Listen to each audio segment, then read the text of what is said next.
Before we begin this ethics podcast, I want to tell you once again that the Torch annual fundraiser is happening right now.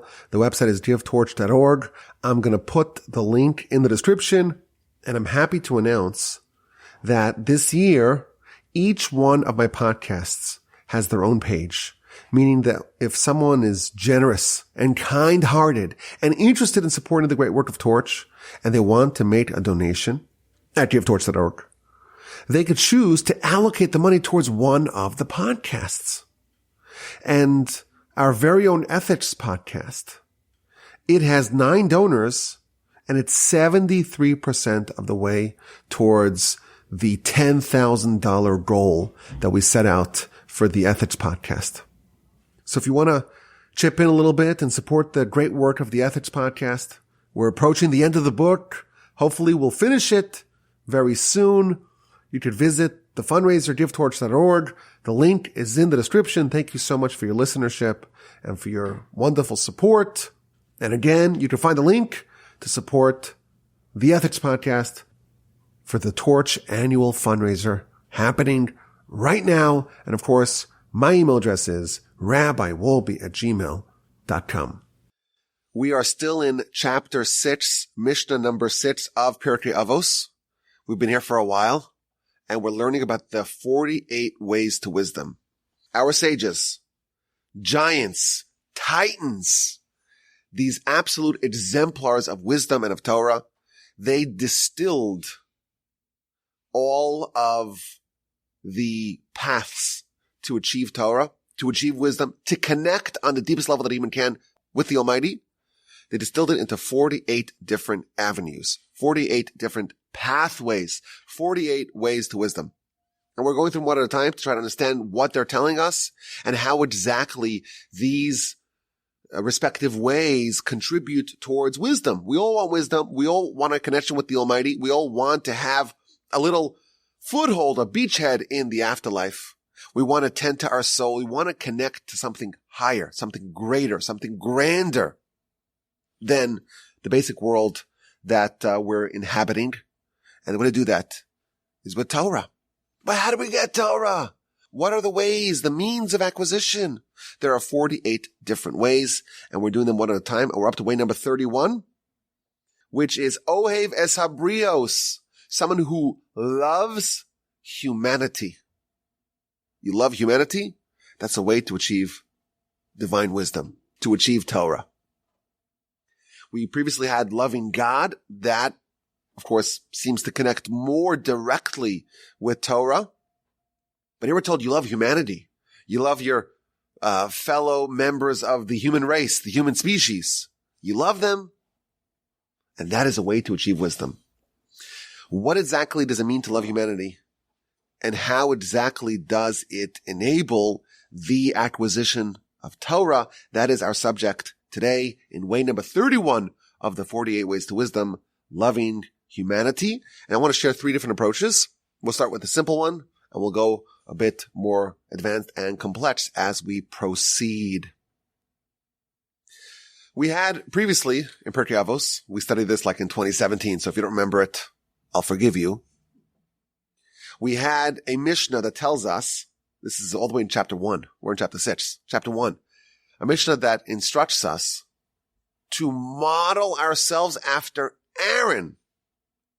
We should be students of Aaron, having me Talmidav shel Aharon.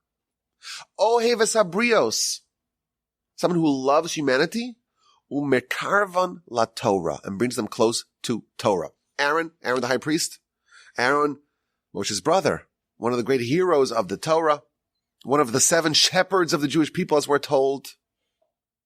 Aaron, he is exemplified. His characteristic that we're told to emulate is, first, it's someone who loves peace, oev shalom. Rodev shalom, someone who pursues peace. Oev es habrios, someone who loves humanity. Umekarvan la Torah, and brings them close to Torah. So what we're told at a very basic level is that if you love humanity, it means you care for them. If you care for them, you want to improve their lives. And what improves your life more than Torah? Absolutely nothing.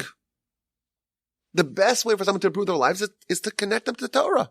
So if you love humanity, you're obviously going to be interested in the betterment of humanity, in the improvement of people's lives. And therefore, if you love humanity, you will bring them close to Torah. And that's what Aaron did, and that's what we're supposed to model ourselves after. So one of the commentaries, so it's really a basic idea. We're told in chapter 1 that Aaron loved humanity and brought them close to Torah, and we're supposed to emulate that. And now we're told in chapter 6 of Pirkei Avos that we should try to achieve love of humanity in order for ourselves to achieve Torah. It's obvious what the connection is. Aaron loved humanity and he connected them to Torah as a result. He brought them close to Torah as a result. If we love humanity, we will do the same. We too will model ourselves after Aaron and try to bring the people that we love, bring them closer to Torah.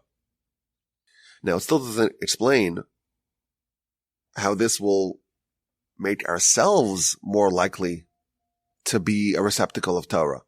If I love humanity, I bring them close to Torah. How does that improve my Torah? How does that advance my pursuit of wisdom, of divine wisdom? I get it. Aaron loved humanity, brought them close to Torah.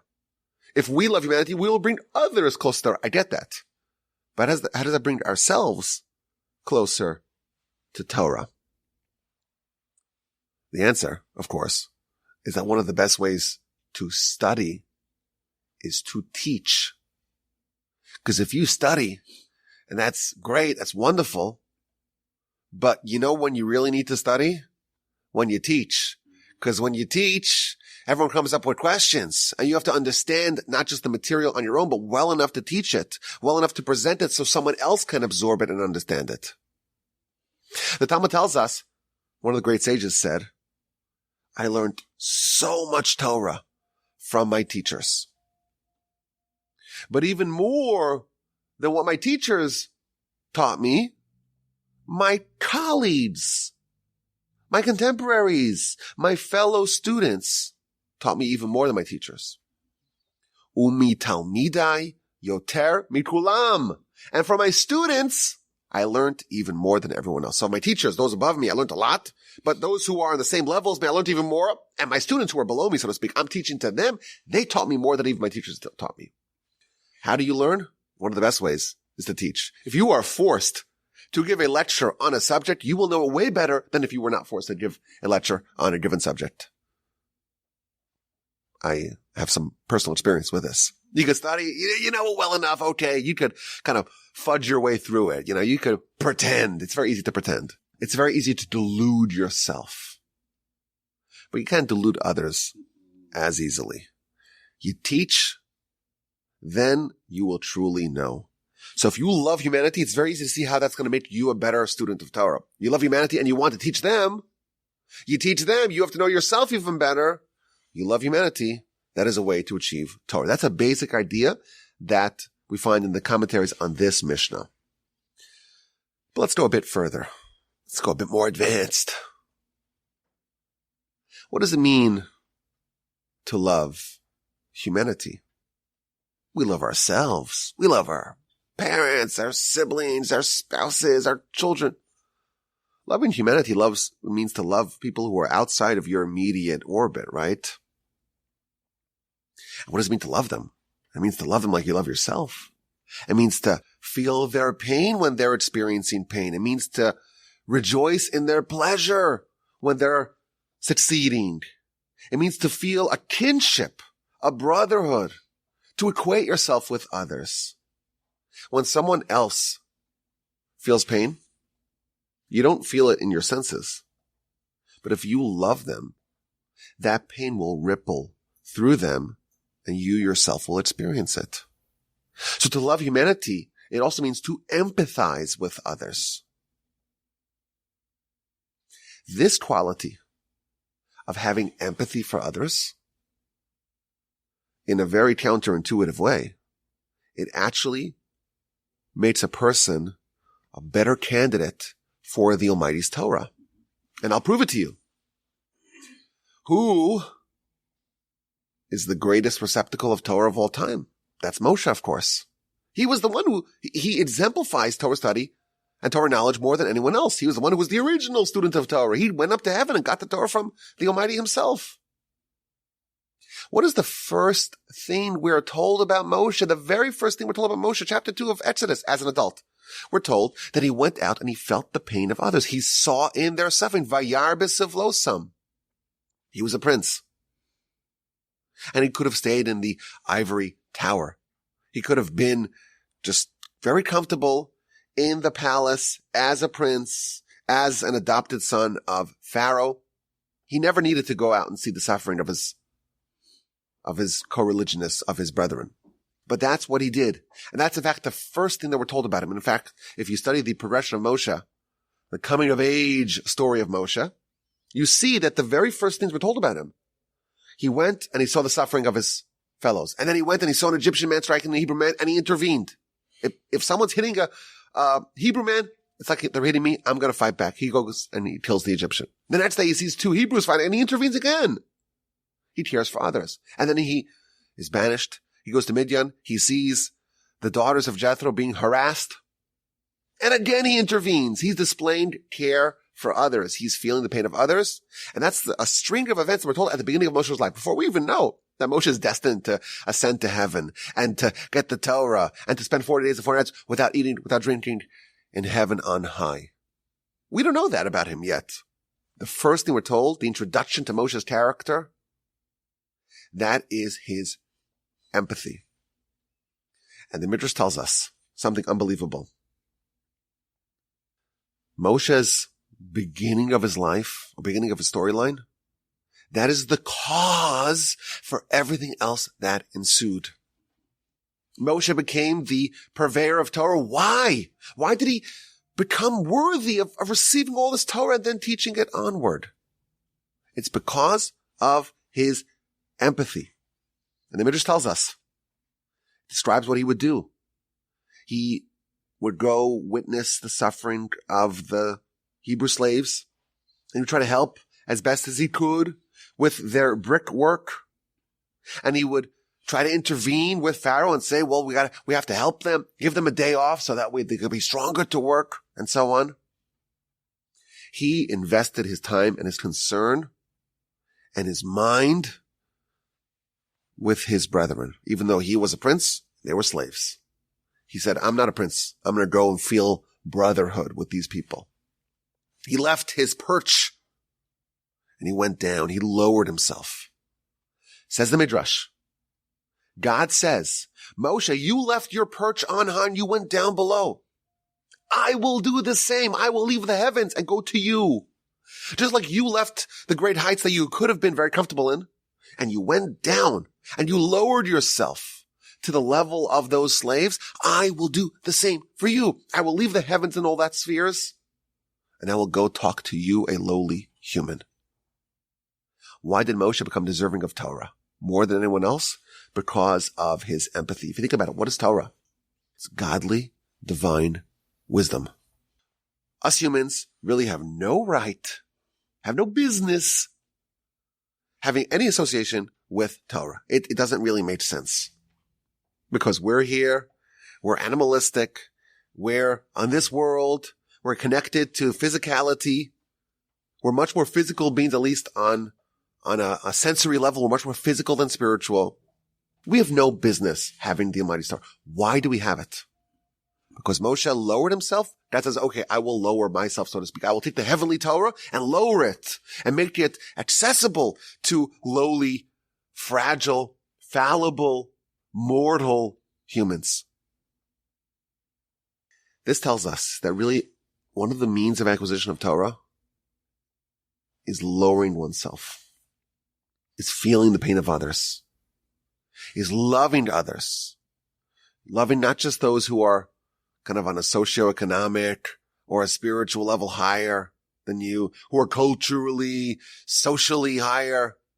What does Moshe do? He loves his brethren and he sees in their suffering and he lowers himself.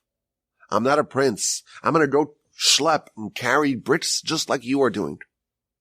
That act of lowering oneself in love of others, that makes a person worthy of God, so to speak, as it were. So to speak, lowering himself and making that person worthy of what's really belonging in heaven on high. Torah is godly wisdom. We want a slice of that here. That's what we want. We want a little chunk of that while we're here. And that is really, it's a violation of the rules because you're here. And how do you render yourself deserving of what is above you? The way to do that is the way Moshe did it. If you say, I'm not above, I'm going to go below. I'm going to love others, even if they're maybe lower than me. That makes a person worthy of Torah. The Talmud tells us that one of the characteristics, in fact, the primary characteristic that renders a person worthy of Torah is humility. Torah is like water, the Talmud tells us. Just as water pools at the lowest point. Water follows gravity. It pools at the lowest point. Torah pools in those who lower themselves.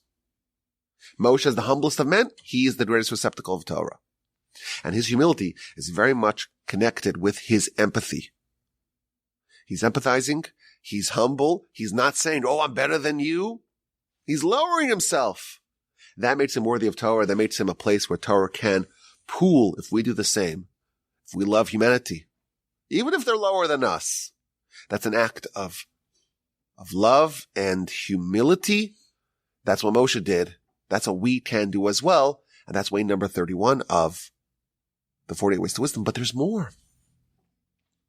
The final idea, going even deeper, deeper, deeper. Humans, we're a strange bunch. We're odd. If you ever watch like a video of animals fighting, the hyenas and the lions going after it in the savannah, or the hippopotamuses congregating, or the crocodiles. Somehow the animals, the species always stick together. It's the lions versus the hyenas, right? It's just, there's something natural about members of the same species to work together. How come we don't have that same quality? How come we're always fighting with each other? Isn't it interesting that there's apparent uniformity and unity of purpose amongst the animals, but not amongst us? Why do we have so much discord and division amongst ourselves? The answer is because we have a Yetzer Hara. We have an evil inclination. And the definition of the evil inclination is that it creates division. Division between man and God. Division between man and man's fellow. When we say man, we always mean humanity, okay? Not man versus woman. The Yetzer Hara creates division. Division between man and God. Man and one's fellow, and man and oneself. That's the job of the Yetzer Hara. And if there's conflict, if there is discord, disunity, if humanity is fractured and not united in purpose, it's because of the Yetzer Hara. The Yetzer Hara causes us to ignore our soul and to live with the agenda of the body and the body's world and the body's domain exclusively. That's what the Yetzer Hara does. And if I view myself as a body, and I need food and I need shelter and I need all these things for my body and I want to promote the agenda of my physical self, I have bad news. All of y'all, you're competitors. We're fighting for finite resources. They're scarce resources. And it's a zero-sum game because if you have something, I cannot have that thing. That's how the body works. That's how the Yetzer Hara wants us to think. To view other humans as competitors. If we lived as souls, it would be a very different calculus. The Torah tells us you should love your fellow as yourself. Ve'ahavta l'reacha kamocha, as yourself. It doesn't mean I tolerate them. I'll clench my nose and I'll tolerate them because the Torah says I should tolerate them. What it means is that you should literally view another person as yourself, like a right hand and a left hand. They're part of the same being. And do you know why? Because if we were just souls, that's exactly how we would view ourselves. Because the souls are actually united. It's only the body that there's a capacity for the Yetzer Hara to create this perception of division. The truth is, we are one soul. I want to read you a wonderful citation from the Tomer Devorah,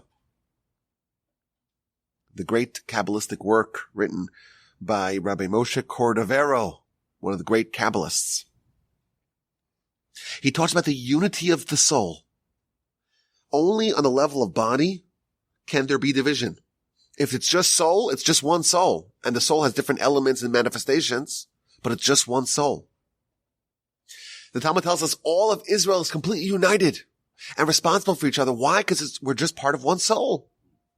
And if I do a sin, it hurts the other part of the soul. Just like, God forbid something has a cancer. And there's cancer in the lungs, God forbid. There's cancer in the pancreas or the stomach or the bladder. Or, God forbid, elsewhere. The arm can say, oh, I'm good, I'm clean, I'm free of any cancer. It's just the heart that has the problem. There's just a stroke in the brain. I'm fine, I'm the left leg. You don't realize you're just as doomed because you're part of one entity. The idea that one person can sin, it's their problem, it's siloed off with them, it's a discrete problem that's only their problem. No, it doesn't work like that. We all got that problem. Just this past week we read about the golden calf and how Moshe rallies the Levites to go and kill all the perpetrators. And they grab their swords and they go kill the perpetrators. Why are they doing that? They're doing that to save the nation. The nation's like one being, one entity, one body. And there's a cancerous tumor metastasizing. And if we don't excise it, remove it right now with a scalpel, it's going to destroy all of us. Because it's one body, really, it's one soul, it's one nation, it's one entity. And that's what the Torah is telling us. You should love your fellow as yourself. You should realize that you're a soul, not a body. And therefore, you should actually change your perspective from that of the body to that of the soul. You should alter how you view yourself from being a body to being a soul. That's the instruction. That's what Hillel is telling the convert, balancing on one leg. This is all of Torah, the rest is commentary. When Rabbi Akiva said his commentary on this verse, he says, Zeh klal gadol b'Torah. This is a major principle of Torah. Because all of Torah really is to change us from being a body to being a soul. We're told that there was one person who most exemplified love of humanity. And that's Aaron. We should be like students of Aaron. Ohev Shalom, loving peace. Rodev Shalom, pursuing peace. Ohev Sabrios, loving humanity. Umekarvim la Torah, bringing them close to Torah. Aaron, he exemplifies love of humanity. And he also exemplifies lack of envy. Moshe was worried when he was commissioned by God to go save the Jewish people. Moshe was worried how Aaron would take that. Send Aaron instead, Moshe urged God. And God says, no, you have it wrong. Aaron's not going to be envious. When he sees you in your glory as the king of the Jews, he's going to be happy, delighted in his heart. Aaron loves humanity and he has no envy. And those are not two different qualities. If you love humanity, it means you're living as a soul. And if you are as a soul, you have no envy because you just view someone else's success as your own success. Envy is only when you view yourself as being different than others. When you view yourself as being just the right hand to the left hand of someone else, there's no room for envy.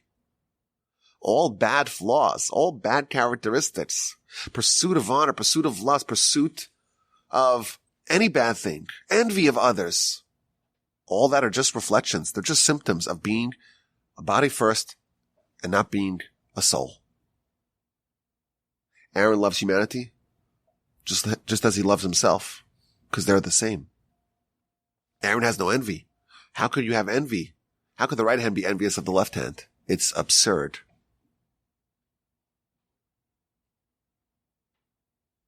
Such a person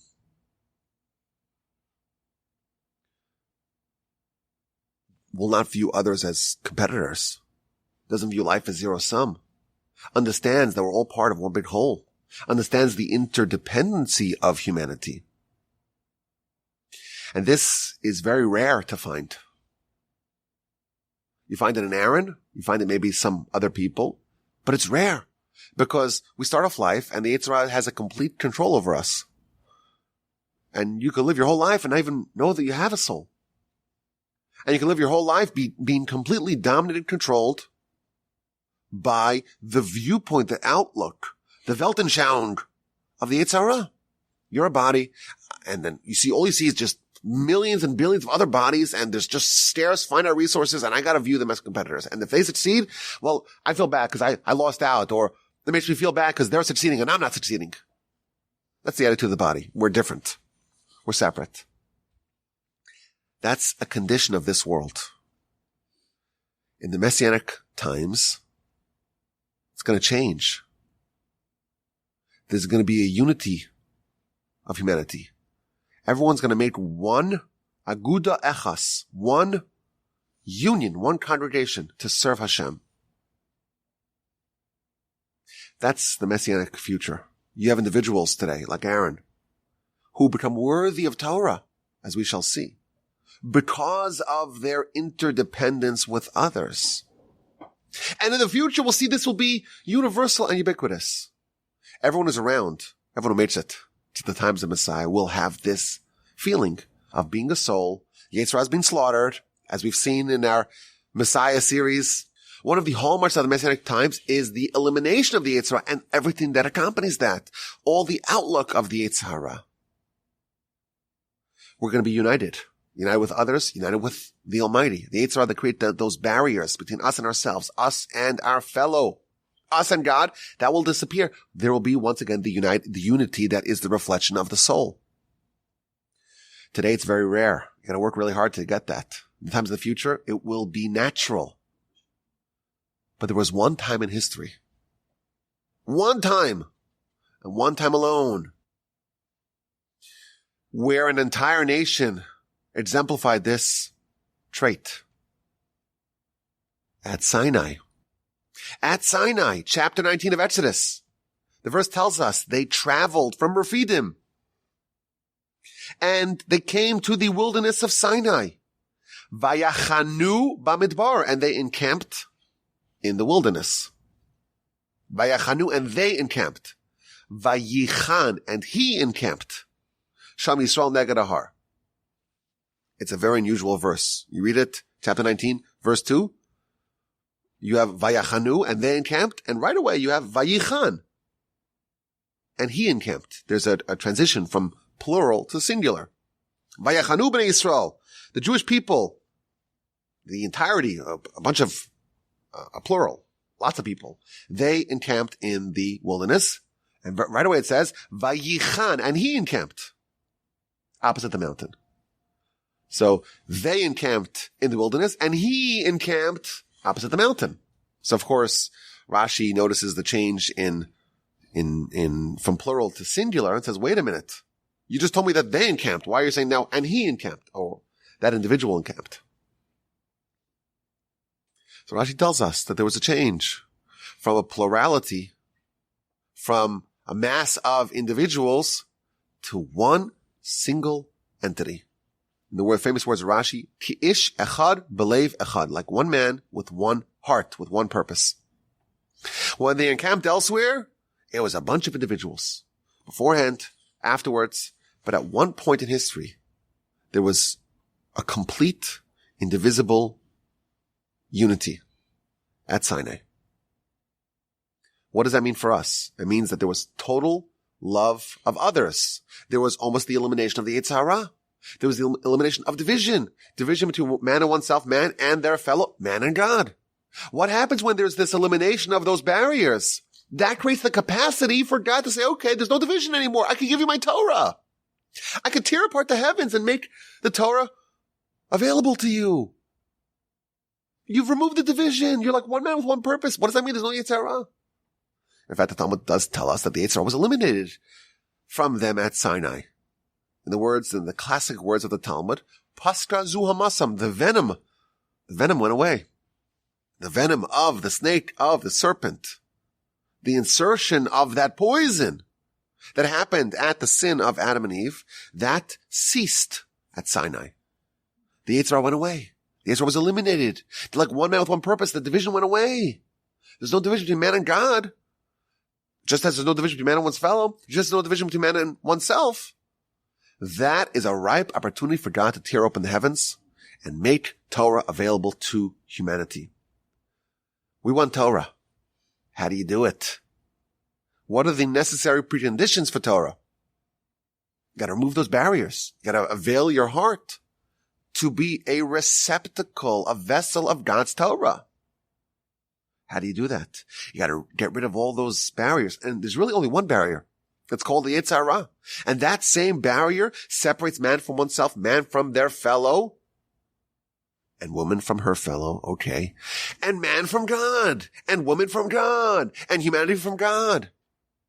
You remove those barriers, your heart's open to receive God's Torah. So this is the more advanced idea. We have the basic idea, you love your fellow, you want to teach him Torah, okay, you learn from your students.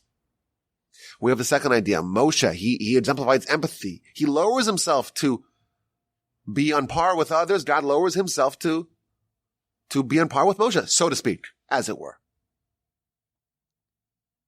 That's how Moshe became worthy of Torah. That's how we can become worthy of Torah as well. And now we see the nation at Sinai. They're united, like one man with one purpose. There's love of one's fellow.